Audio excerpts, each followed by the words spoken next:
고린도후서 7장에서 사도 바울은 우리가 이미 앞에 살펴본 것처럼 성도들의 결혼 문제, 또 이혼에 관한 문제, 뭐 이런 것들을 계속해서 답을 주고 있어요. 고린도 성도들이 교회 안에서 생겼던 그런 문제 때문에 바울에게 편지로 질문을 했거든요. 그래서 그 질문에 대해서 답을 지금 하고 있는 거예요. 7장부터가. 그래서 교회 내에서 결혼하는 문제, 또 이혼하는 문제, 이런 것들에 대한 답을 주고 있었다라는 거죠. 거기에 계속 이어서 오늘 25절부터 우리가 마지막 절까지 봤는데, 여기 25절부터는 뭐라고 얘기하냐면 이제는 처녀에 관한 문제다, 거기에 대한 답을 준다, 이렇게 얘기를 해요. 처녀에 관해서. 그러니까 아직 결혼하지 않은 우리 젊은 청년, 여자 청년, 여기 여러분 처녀라고 하는 건 늘 이제 상대적인 거라 처녀만 얘기하는 거예요. 총각도 마찬가지. 여기 같이 여기 포함되어 있어요. 미혼인 사람들에 관한 이야기입니다. 그들에 관한 권면을 이제 여러분에게 합니다. 이러면서 무슨 얘기를 하는 거 아니? 이거에 대해서는 우리 주님께 받은 말씀이 없습니다. 이렇게 얘기해요. 25절 같이 한번 볼까요? 25절 시작. 처녀에 대하여는 내가 주께 받은 계명이 없으되 주의 자비하심을 받아서 충성스러운 자가 된 내가 의견을 말하노니. 우리 주님께서 공생애를 사실 때에 처녀는 이렇게 결혼하라, 이렇게 하지 말아라, 뭐 이런 얘기 하신 적은 없다는 얘기예요. 그런 얘기에 대해서 들은 적 없고 받은 거 없다. 그러니까 여러분, 지금 사도 바울이 고린도 성도들의 질문에 대해서 하나하나 답을 편지로 써서 지금 주고 있는데, 특별히 그들이 질문한 것 중에 이 미혼자들이 어떻게 해야 되는가, 결혼은 하는 게 좋습니까, 안 하는 게 좋습니까, 이런 문제를 지금 질문했단 말이에요. 여기에 대해서 답을 줬는데, 여기에 대해서 뭐라 그럽니까? 주님이 여기에 대해서는 말씀하신 게 없다. 이 말은 지금까지 바울이 그동안 모든 성도들에게 편지로 또는 육성으로 전했던 모든 복음은 다 주님이 하신 얘기만 했단 얘기예요. 자기 말한 게 아니에요. 주님이 하신 얘기만 다 전했다. 지금까지. 그걸 우리 알 수 있죠. 그런데 이 문제에 대해서는 주님께서 주신 계명이 없어요. 주님이 공생에 사실 때 이거에 대해서 말씀하신 적도 없어요. 그래서 이제 내가 내 의견을 전합니다. 그런데 여기엔 내 마음대로 내 뜻대로 그냥 내 기분 내키는 대로 얘기합니다, 이런 의미가 아니지요. 그 위에 뭐라고 얘기했어요? 주비의 자비하심을 받아서 충성스러운 자가 된 내가 여러분에게 의견을 전합니다. 주님의 충성스러운 자가 된 내가 여러분에게 전합니다. 다시 말하면 이게 어떤 의미냐면 이렇게 해석하면 될 것 같아요. 이 문제에 관해서는 우리 주님께서 말씀하신 게 없었지만 제가 주님이라면 이때 어떻게 답을 주셨을까? 그런 마음으로 여러분에게 답을 줍니다. 그러니까 주님의 마음으로 내가 여러분에게 답을 주는 겁니다. 이렇게 얘기하는 거죠. 그렇게 해서 이제 권면하는데, 사도 바울이 지금까지 가지고 있었던 결혼을 바라보는 이 기본적인 시각이 있어요. 우리 앞에서도 살펴봤지만 어떤 내용이냐면 이런 거예요. 26절 같이 한번 읽어보죠. 시작. 내 생각에는 이것이 좋으니 곧 임박한 환난으로 말미암아 사람이 그냥 지내는 것이 좋으니라. 아멘. 여러분, 임박한 환난이란 얘기, 임박한 환난이 임박했다는 얘기죠. 다시 말하면 이제 종말이 가까웠다는 거예요. 역사의 종말이 이제 점점 가까우니, 그러므로 여러분들은 그냥 지내는 것이 좋다. 이 말은 무슨 말이냐? 우리 앞에서 우리 전전 시간에도 봤지만 결혼한 사람, 결혼해서 복음 듣고 하나님의 부르심 받은 사람은 결혼한 대로 있고, 또 혼자 있을 때 그랬던 사람은 혼자 있는 게 좋다. 이렇게 지금 권면하고 있다는 거죠. 왜 이렇게 바울이 권면하느냐? 그가 얘기합니다. 결혼이 죄입니까? 죄 아니죠. 결혼은 죄가 아니라는 거야. 그런데 결혼은 죄가 아닌데 결혼한 사람들에게 고난이 있기 때문에 그렇다는 거예요. 육체의 고난. 28절 같이 읽습니다. 시작. 그러나 장가가는 것도 죄 짓는 것이 아니요 처녀가 시집가는 자도 죄 짓는 것이 아니로되 이런 이들은 육신에 고난이 있으리니 나는 너희를 아끼노라. 여기 대부분이 이제 결혼하신 분들이잖아요. 한 3분의 2, 4분의 3 결혼하신 분들인데, 결혼하신 분들은 아시잖아요. 여러분, 가족 부양에 책임을 진다는 것, 그것만으로도 그게 쉬운 일입니까? 이것만으로도 큰 짐이에요. 이거 어려운 일입니다. 내가 내 가족을 먹여 살리고 책임져야 된다는 거, 이것만으로도 이게 쉬운 일이 아니라고요.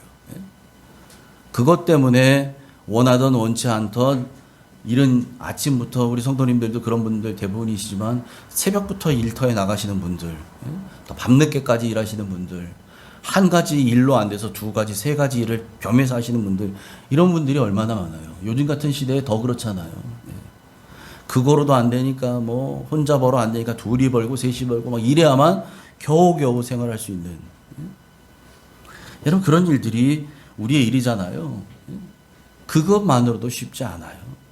그런데 더군다나 이제 환난의 날이 임박했다는 거예요.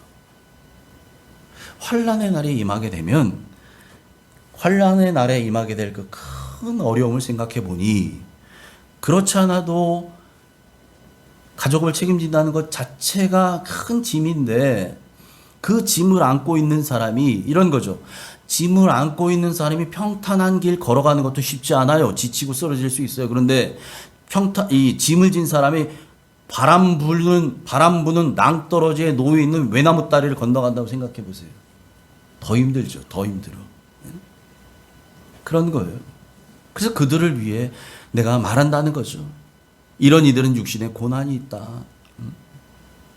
그래서 나는 너희를 아낀다라고 하면서 말합니다. 여러분, 우리는 사도 바울이 미혼으로 알고 있어요. 여러분 그렇게 알고 계시죠? 대부분 아마 그렇게 알고 계실 거예요. 미혼.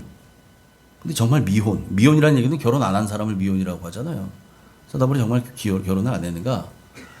사도 바울은 저도 과거에 그렇게 배웠으니까, 뭐 어릴 때부터 늘 그렇게 배웠으니까. 그런데 여러분 역사적 고증을 따라가 보면 바울은 아마도 결혼을 했던 기혼의 경험을 갖고 있던 사람이다라는 것이 많은 성경학자들의 추론입니다. 왜 그러냐면, 여러분, 바울은 바리새인 중에 바리새인이에요.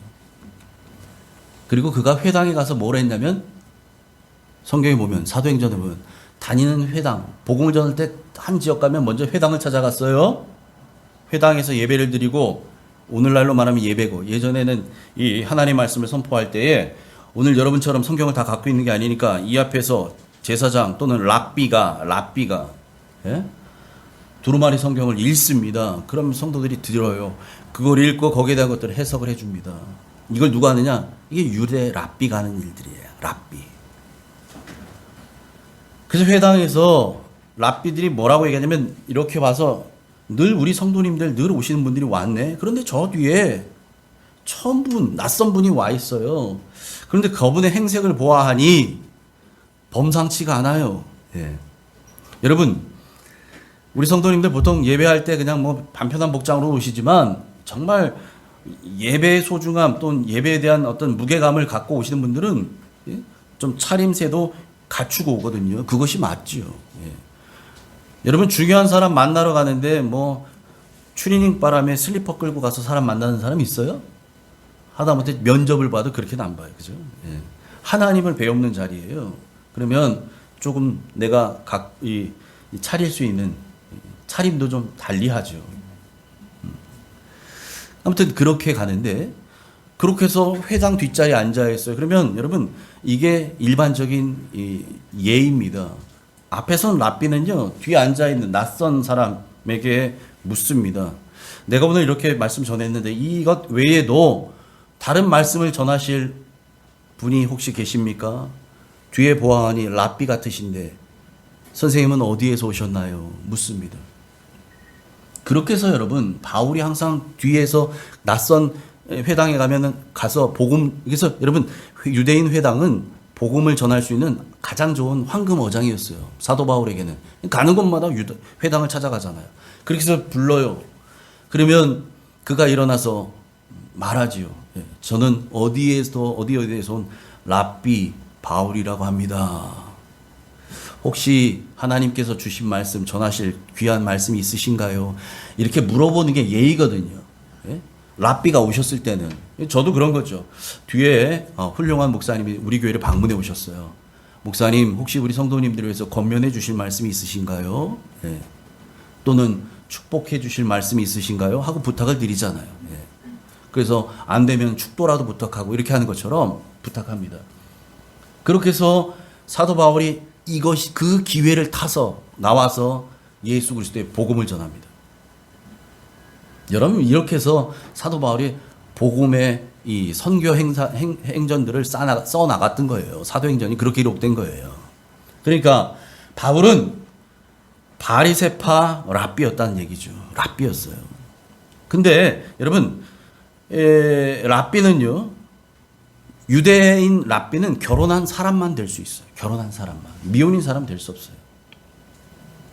뭐 여기에 비하할 건 아니지만 오늘날도 목사 안수 받으려면 자격이 몇 가지가 있거든요. 조건들이. 예.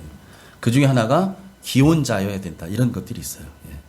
가정을 가지고 있는 사람이 목사 안수를 받아요. 왜냐면 목회에 이거 혼자 하기는 어렵거든요. 예. 그리고 또 그것 때문에 불미스러운 일이 생길 수도 있잖아요. 예. 목사가 열심히 목회 잘하고 있는데 총각이야. 예. 이것 때문에 이상한 구설수가 돌고 이러면 큰일 나잖아요. 그래서 보통 일반적으로 그렇습니다. 아무튼 이렇게 해서 사도 바울은 기혼자였을 것이다라는 것이 대부분의 성경학자들의 일반적인 그 견해입니다. 그런데 이유는 모르죠. 그가 어떻게 지금 혼자인지, 그가 부인과 사별을 했는지 아니면 이혼을 했는지, 잘 나가던 유대 랍비 바리새파 또 공회원으로 있던 우리 남편이 어느 날 갑자기 예수 만났다고 미친 사람처럼 돼버리니 여보 이혼합시다 이랬는지는 모르겠지만, 내용은 몰라요. 모르겠지만 아무튼 그는 예수님을 다메섹에 만난 이후로는 계속 혼자 살았어요. 그건 분명합니다. 그래서 선교여행을 혼자 다니죠. 누구 처자식 데리고 다니는 게 아니죠. 혼자 다녀요.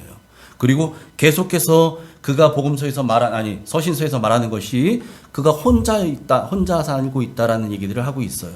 여하튼 그렇게 혼자 지내고 있는 이 바울이 말이죠. 무엇 때문에 이렇게 독신을 권하고 있었는가라는 거죠. 32절, 34절 같이 읽습니다. 시작. 너희가 염려 없기를 원하노라.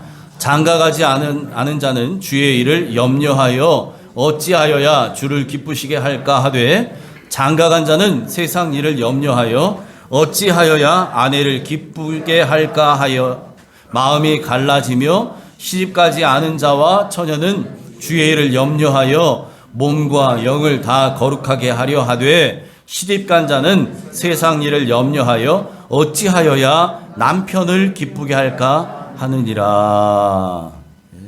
이 내용이 긴데 결론은 짧아요. 무슨 얘기인가 하니, 결혼하지 않고 사는 사람은 그 사람의 온통의 관심사는 뭐냐면 이거예요. 어찌하여야 내가 주님을 기쁘시게 할까, 이거라는 거죠. 네. 혼자 사는 사람은 내가 뭐 신경 쓸 사람이 없잖아요. 내 몸 하나인데, 그러니까 나는 주님의 기쁨만을 염려하며 늘 생각하며 그것이 내 머릿속에 가장 큰 관심사가 되어 산다는 거죠. 그런데 결혼한 사람들은 어떻게 한다고요? 장가간 남자는 내 아내가 있잖아요. 어떻게 하면 내 아내를 기쁘게 할까?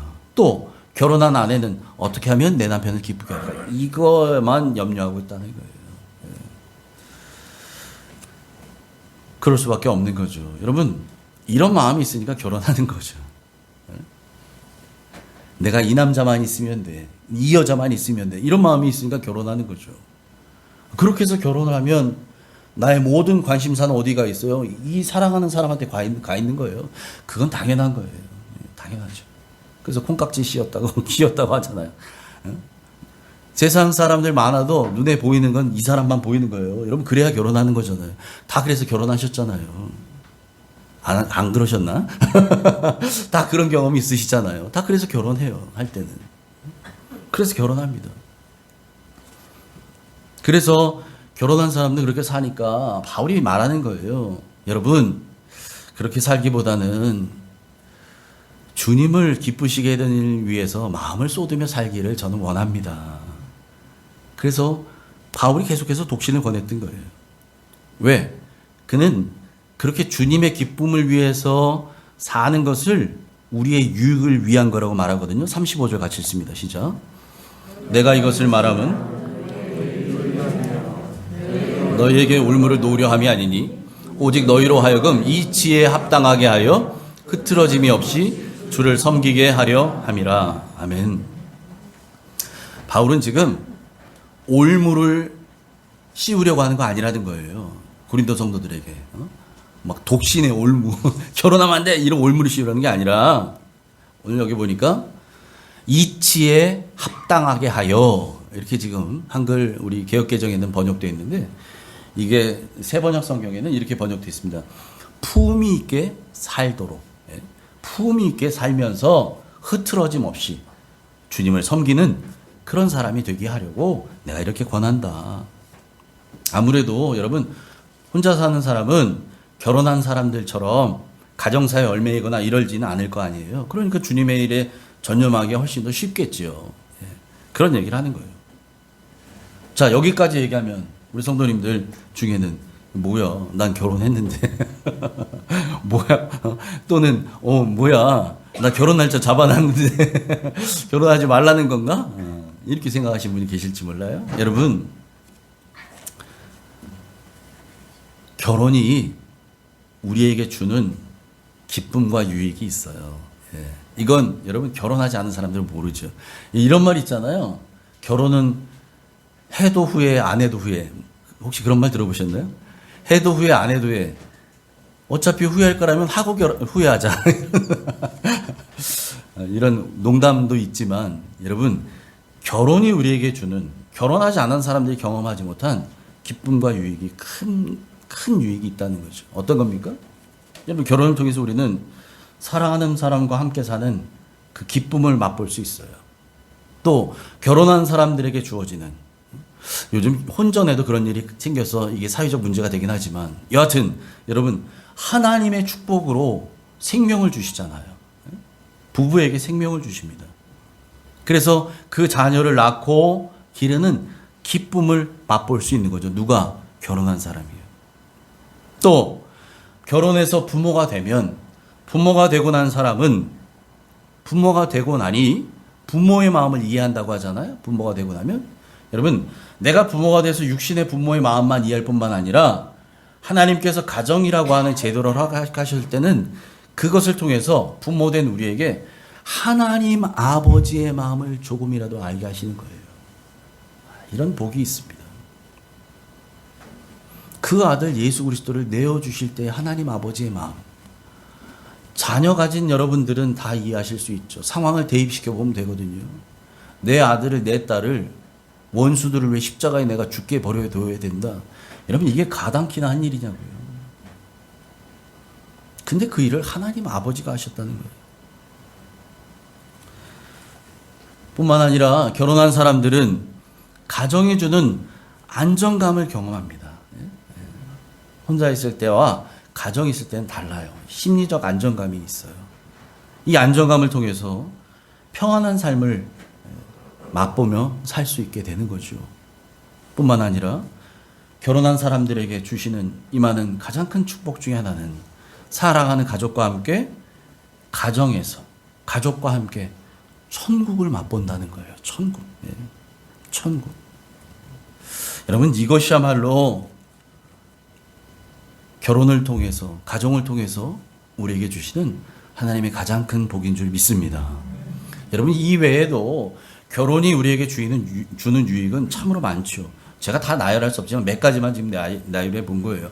그래서 오늘 고린도전서 7장에서는 바울이 이렇게 말했지만, 여러분, 바울이 기록했던 서신서, 특별히 에베소서라든지 골로새서라든지 이런 데 보면 그가 남자와 여자가 만나서 사랑을 하고 결혼을 하고 가정을 일구고 남편이 되고 아내가 되고 또 거기에서 부모가 되고 자녀가 되고 이런 관계 속에서 과연 우리는 어떻게 하나님을 섬기며 살아야 하는가, 이런 것들을 설명하면서 사도 바울이 독신만을 고집한 게 아니에요. 독신으로만 살아라 얘기한 게 아니라 가정의 소중함을 강조하고 있어요. 가정의 소중함. 그래서 바울이 말하죠. 독신의 은사만 있는 사람만 혼자서 주님을 섬기며 위에서 살라는 거죠. 독신의 은사가 있는 사람. 앞에서 이미 봤잖아요. 그 은사가 있어야 돼요. 아무나 아니에요. 여러분, 보약이라고 다 좋은 보약이에요? 여러분, 한의원 가서 보약 같은 거 이렇게, 지어보신 분 아시겠지만, 그냥 막 짓든가요? 한의원 가면? 먼저 뭘 봐요? 진맥을 봐요. 그죠? 진맥을 봐요. 그래서 내 몸이 어떤 체질인지, 뭐 어떤 특이한 뭐가 있는지 이런 것들을 따지잖아요.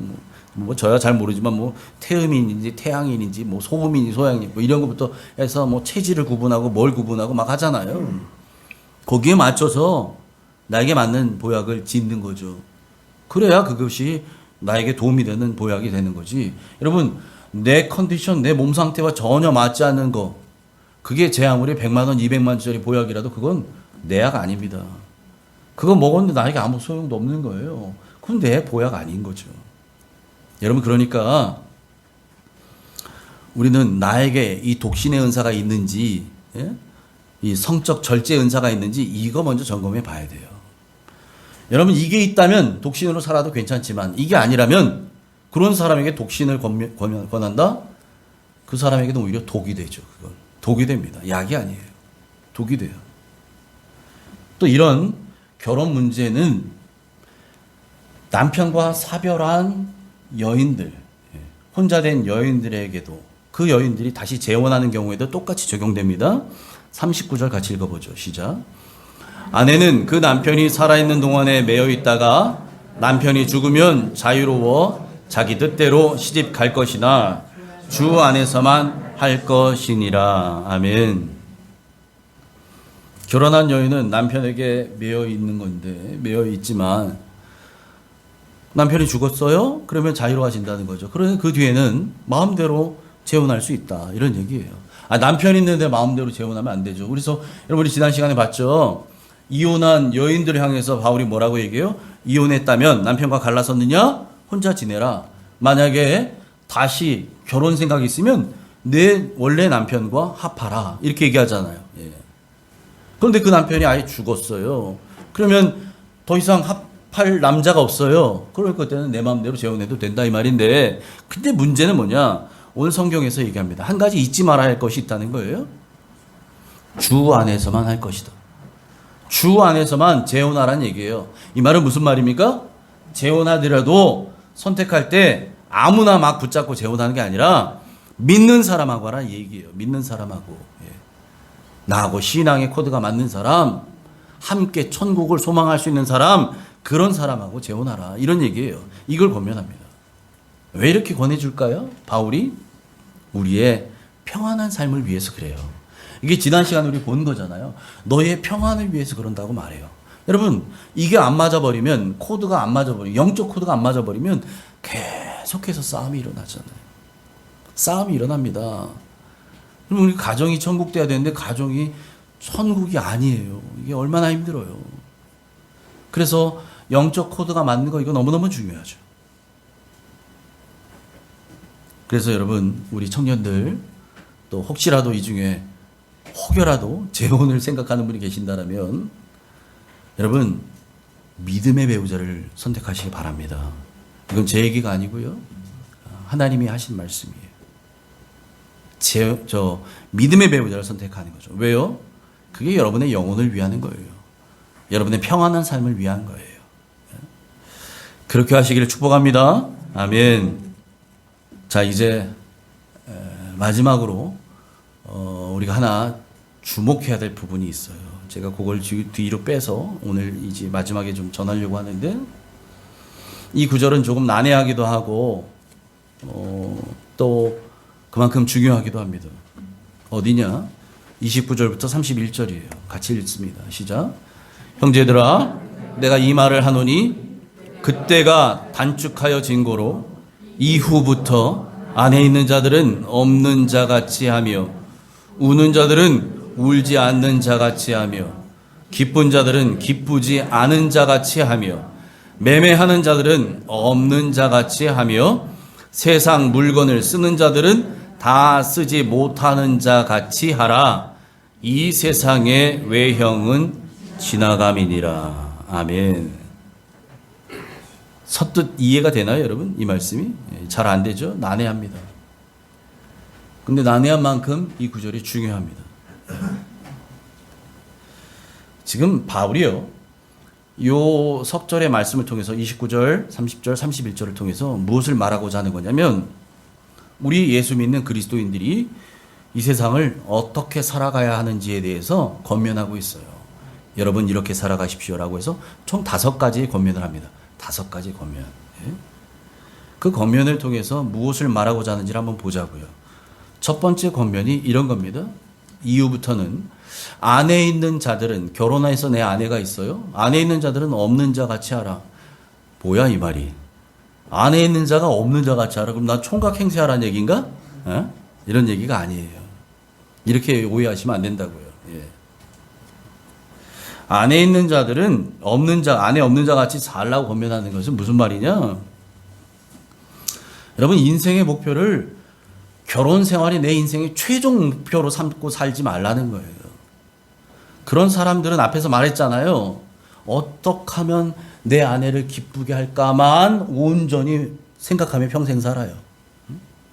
다시 쉽게 설명하면 인생의 목표가 내 아내, 내 자식, 행복, 이게 목표. 여러분 그것도 훌륭한 일이지만 적어도 그리스도인이라면 세상 사람들이 가지고 있는 수준과 범주, 또 성경이 말하고 있는 삶의 태도가 이젠 바뀌어져야 돼요. 그냥 내 가족만, 내 남편만, 내 아내만. 그 사람에게 있어서 가장 중요한 인생의 1번은 가족이에요. 하나님 아니에요. 내 남편이에요. 내 아들이에요. 내 아내가 돼요. 우리 지난 금요일 날 영상을 통해서 봤지만 다니엘 기도회 때 쓰셨던 목사님, 창세기 22장, 히브리서 11장에 나왔던 아브라함의 예를 들어서 설명하잖아요. 아브라함에게 임했던 시험, 하나님 허락하셨던 시험이 뭡니까?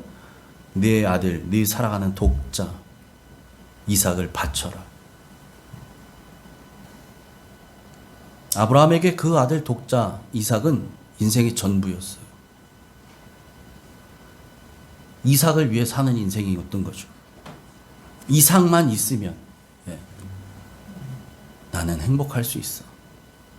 이삭이, 이 아들이 내 인생의 모두 전부야. 그렇게 이삭을 위해 살고, 이삭 때문에 살고, 그런 아브라함에게 네가 그렇게 사랑하는 네 아들 이삭을 바쳐라 라고 얘기합니다. 그때 아브라함이 잘못 들었나? 하나님 농담하신 거 아니에요? 이러지 않잖아요. 가족과 상의하지 않고 그냥 순종합니다. 얼마나 힘들었을까요? 3일 동안 아브라함이 잠을 자도 잔 것 같지 않고 아들을 잡기 위해 모리아산으로 가는 걸음이 그게 얼마나 힘들었을까. 그런데도 순종하잖아요. 순종합니다. 그때 하나님께서 아브라함에게 말씀하시잖아요. 아브라함아, 아브라함아, 이제 내가 나를 사랑하는지 내가 알았다. 여러분, 하나님 반드시 우리에게도 그런 시험 하신다는 거죠. 맞아요. 이미 그런 시험 겪으신 분들도 계실 테고, 아니면 그런 시험을 겪게 되실 분들도 있을 거예요. 내가 이 세상에서 가장 사랑하는 거, 내가 하나님 믿는다고, 하나님 사랑한다고 말하지만 하나님 사랑하지요. 그런데 하나님만이 아니라 하나님도 사랑하고 이것도 사랑해요. 우리 마음속에 대부분 이런 마음이 있거든요. 양다리. 근데 주님 뭐라 그래요? 하나님과 재물을 겸하여 섬길 수 없다. 겸하여 섬길 수 없다는 거예요. 하나님도 사랑하고 돈도 사랑할 수 없다는 거예요. 둘 중에 하나는 반드시 주인이 있다, 네 마음속에. 하나님 주인 되어야 되는데 다른 것이 주인 되어 살아요. 그러면 하나님께서 반드시 그 문제를 우리에게 딱 시험으로 거십니다. 네가 그렇게 사랑하는 아들이 있느냐? 그 아들을 하나님께서 탁 치시고, 네가 그렇게 좋아하는 네 인생의 전부인 돈이 있느냐? 돈을 치시죠. 여러분, 무엇이건 간에 그런 일들이 있다는 거예요.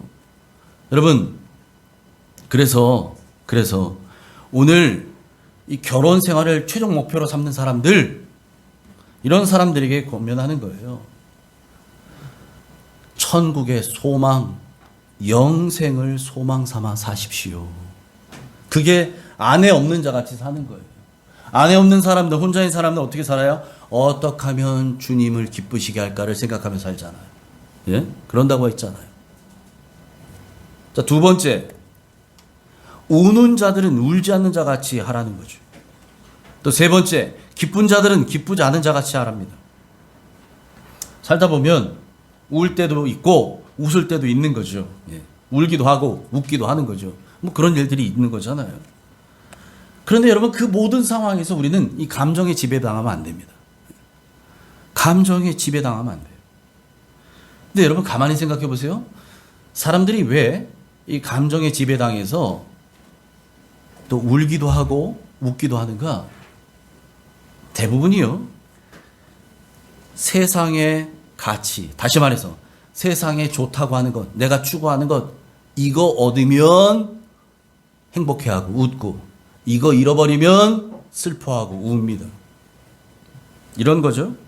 세상에서 출세하고 성공하고 부자 되고 권력 잡고 건강하고 이러면 웃어요. 좋아해요. 행복해합니다. 기뻐합니다.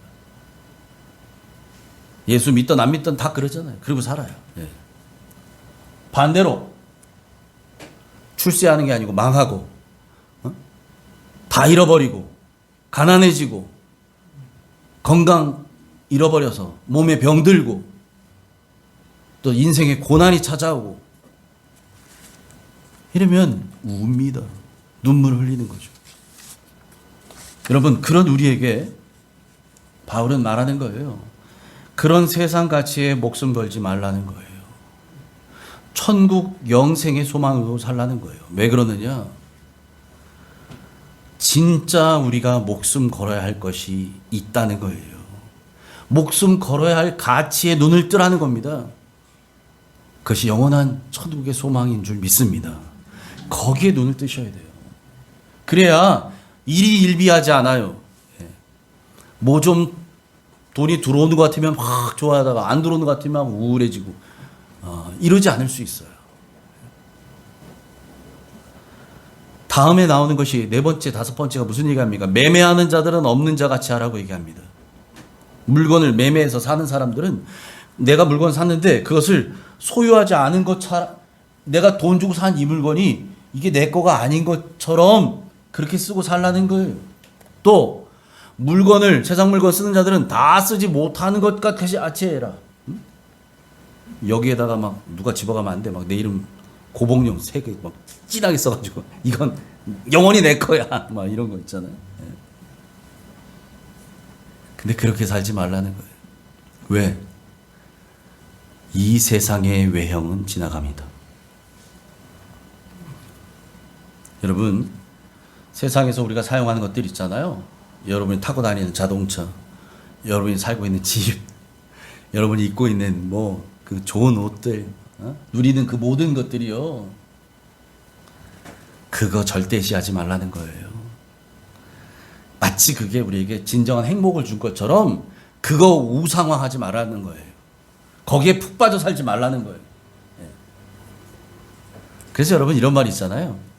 맛있는 음식을 먹으면 하루가 행복해지고, 뭐 신발을 사면 뭐 일주일에 행복하고, 차를 바꾸면 한 달에 행복하고, 집을 사면 1년이 행복하다. 뭐 그런 비슷한 얘기들 있잖아요. 예. 이 얘기가 뭘까요? 세상이 주는 행복은 다 유효기간이 있다는 거예요. 유효기간. 어떤 기쁨은 하루짜리예요. 어떤 건 일주일짜리고 길어야 1년짜리라는 거예요. 결혼하면 평생 행복할 것 같잖아요. 예? 평생 행복하신가요?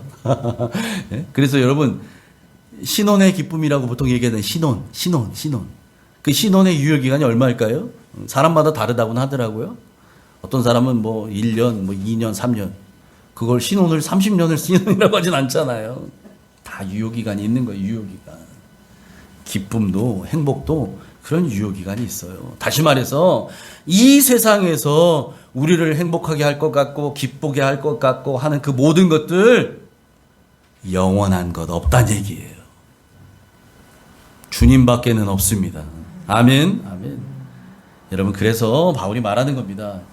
지금 이렇게 5가지를 쭉 나열해서 말한 거에 대한 결론이 뭐냐면, 여러분, 세상의 가치가 전부인 양 그것 쫓아다니며 살지 마십시오. 이렇게 고민하는 거예요. 세상이 전부인 양, 예? 그게 마치 나에게 막 지상 최대의 목표, 나에게 절대적인 기쁨, 그렇게 살지 말라는 거예요. 그래서 29절에 뭐라고 얘기하냐면 이렇게 얘기하잖아요. 형제들아, 내가 이 말을 하노니 그때가 단축하여진 고로. 그때가 단축하여졌다. 또 31절에는 이렇게 말합니다. 이 세상의 외형은 지나간다. 여러분, 그때가 단축해졌다는 얘기가 무슨 말이냐면 우리 주님 오실 날이 점점 가까이 온다 이 말이에요. 주님 오시는 날, 영광의 날, 심판의 날, 부활의 날, 구원의 날, 그날이 짧아지고 있다 말이에요. 점점 멀지 않았습니다. 남은 시간 별로 없다는 얘기예요. 그러니 그거를 아는 사람은 살아가는 모습이 달라야 한다는 거죠. 여러분, 오늘 비가 올 줄 아는 사람, 그 일기예보 들은 사람은 나갈 때 그냥 나가지 않죠. 우산이라도 챙겨 들고 나가죠. 비가 오는 거 알았으니까. 근데 비 오는 줄 몰라요? 그 사람은 그냥 나가는 거예요. 예. 가다가 흠뻑 비를 맞든 뭐 중간에 또 돈 주고 우산을 사든 뭔가를 해야죠. 세상 비는요, 돈 주고 우산 사면 막을 수 있을지 모르지만 주님의 재림은 돈 주고 막을 수 없어요. 주님이 다시 오시는 것은 세상 가지고 있는 그 무엇으로 대체해서 연장시키고 막아보고 지연하고 할 방법이 없어요.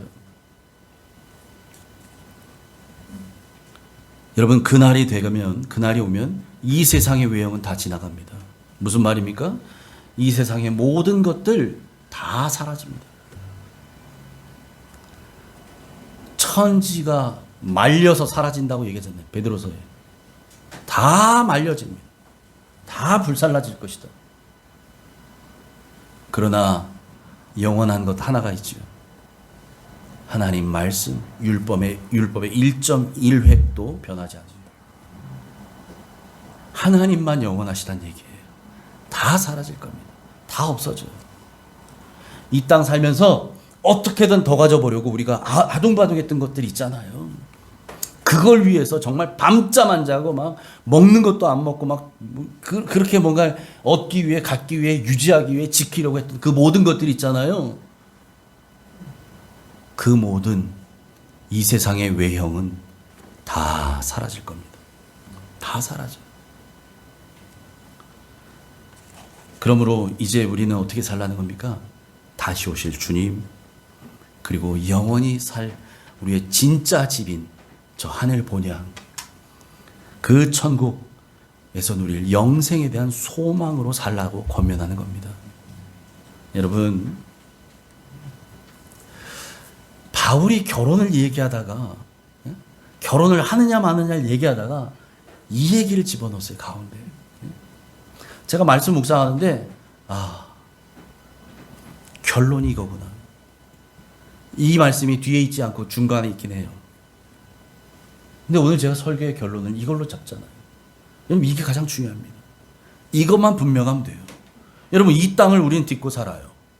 빌립보서 3장 20절에 우리의 신분이 어떤 사람들이래요? 우리의 시민권이 하늘에 있다고 얘기해요. 하늘에 있는 사람들이에요. 대한민국에 태어나 살지만 우리의 진짜 신분은 하늘나라에 있어요. 아멘. 그러므로 여러분, 우리 어떻게 살아야 합니까? 하늘 시민답게 살아가는 저와 여러분 되시길 축복합니다. 진짜 목숨 걸어야 할 것에 여러분 목숨 거시기 바랍니다. 예? 세상에 썩어질 것, 외형이 다 사라져 없어질 것, 다 말려서 불타 사라져 버릴 것, 여기에 목숨 걸지 마세요. 진짜 목숨 걸어야 할 것에 목숨 걸고 진짜 소망 삼아야 될 것에 소망 삼기 바랍니다. 아멘. 여러분, 그래서 우리가 결혼하는 것도 아니 뭐 나 혼자 사는 것도 예? 다 결론은 뭐냐? 주님의 영광을 위해 하시기 바랍니다. 아멘. 예. 결혼을 했다고 남편의 기쁨만이 아니라 내가 아무리 결혼했어도 나의 가장 큰 기쁨은 주님이 주시는 기쁨이잖아요. 응? 주님이 인생의 1순위지 남편도 아들도 1순위가 되면 안 돼요. 주님이 1번이 돼야 되고요. 그 주님을 위해 사는 사람. 그러니 이것만 분명하면 내가 결혼해서 살든 뭐 혼자 살든 문제가 되지 않죠. 이 절대 진리만 흔들리지 않는다면 그렇게 살길 바랍니다. 그래서 살아도 주를 위해, 죽어도 주를 위해, 결혼도 주를 위해, 독신도 주를 위해 이런 마음으로 살아가는 저와 여러분 우리 모든 옥정 가족 되시기를 주님의 이름으로 축원합니다. 아멘. 하나님 아버지 감사합니다. 오늘 우리에게 말씀 주시고 이 땅을 살아가며 또 선택하고 결정해야 될 많은 문제들, 또 그것이 결혼에 관한 문제이든 또 사회생활에 관한 문제이든 무엇이건 참 많은 문제들이 있을진데 하나님 그 문제에 흔들리지 않는 분명한 사실 한 가지는 다 주님의 영광을 위해서 하는 우리가 되게 하여 주시옵소서. 결혼하는 것도 혼자 사는 것도 주님의 영광을 위해서 하는 우리들 되기를 원합니다. 그래서 우리의 인생은 살아도 주를 위해 죽어도 주를 위해 그렇게 살아가는 주님의 기쁨이 되는, 그래서 이 땅을 살아가지만 천국 시민으로 하늘 시민으로 살아가는 그 복을 누리는 모든 옥정가족 되게 하여 주옵소서. 그렇게 인도해 주실 예수님 이름으로 감사하며 기도합나이다. 아멘.